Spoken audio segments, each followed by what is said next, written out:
Ngunit alam nyo ba, sa kasaysayan, maraming salitang nagbigay daan. Dahil bawat wika may kwento at pinagmulan, at ngayong umaga, balikan naman natin ang nakaraan. Tuklasin natin ang kwento ng kahapon dito sa Araw Ngayon, Kwento Noon.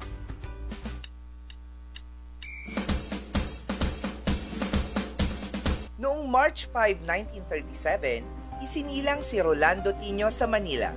Siya ay naging isang pangunahing figura sa larangan ng sining at literatura sa bansa, nakilala bilang isang playwright, aktor, makata, guro at national artist para sa teatro at literatura. Mula sa kanyang kabataan, nakilala si Rolando sa kanyang likha na nagbigay boses sa mga karanasan ng mga Pilipino. Isa sa kanyang pinakatanyag na dula, ang Portrait of the Artist as Filipino, ay tumalakay sa mga hamon ng kolonyalismo at nagbigay diin sa halaga ng kultura at pagkakakilanlan ng mga Pilipino. Bilang guro, siya ay naging inspirasyon sa maraming estudyante. Nagtuturo ng pagmamahal at pagpapahalaga sa sining. Nagturo siya sa iba't ibang universidad sa Pilipinas, kabilang ang University of the Philippines, kung saan nagbigay siya ng mga aralin sa teatro at literatura.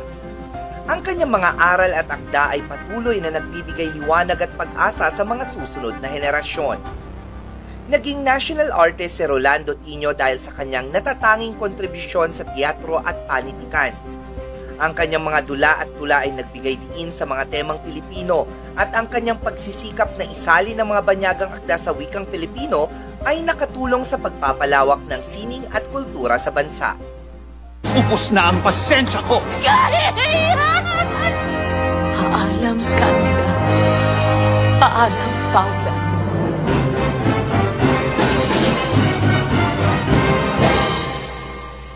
Kabilang sa kanyang mga parangal at tagumpay ay ang pagtatalaga sa kanya bilang National Artist for Literature noong 1997. Ang pagkilala mula sa Cultural Center of the Philippines sa Gawad CCP para sa sining, at mga parangal mula sa Carlos Palanca Memorial Awards for Literature para sa kanyang mga akdang pampanitikan. Mahalagang alalahanin ang kanyang mga kontribusyon na patunay na ang sining ay may kapangyarihang magpabago at magbigay inspirasyon. Si Rolando Tino ay nananatiling simbolo ng paglikha at pagkakaisa, na ang kanyang mga likha at ideya ay patuloy na umaantig at nagtuturo sa atin tungkol sa ating kultura at pagkatao. Marami pang kwento ng nakaraan na humubog sa kasalukuyan ng ating babalikan dito sa ANKN. Araw Ngayon, Kwento Noon. Yan si Rolando Tino. Si Rolando Tino, na isang national artist for literature. Diba? Sinulat niya pala yung Ang Larawan, yung musical, yes. Kumbaga, nakakatuwa yun. Pinanood ko din yun, tapos sabi ko talaga, gumanon talaga, din ako. Parang in character ka din. Oo, parang nag-costume nga ako eh. Totoo. Barot saya ako. Barot saya. Para doon, nung pinapanood ko siya. Totoo. Ang galing.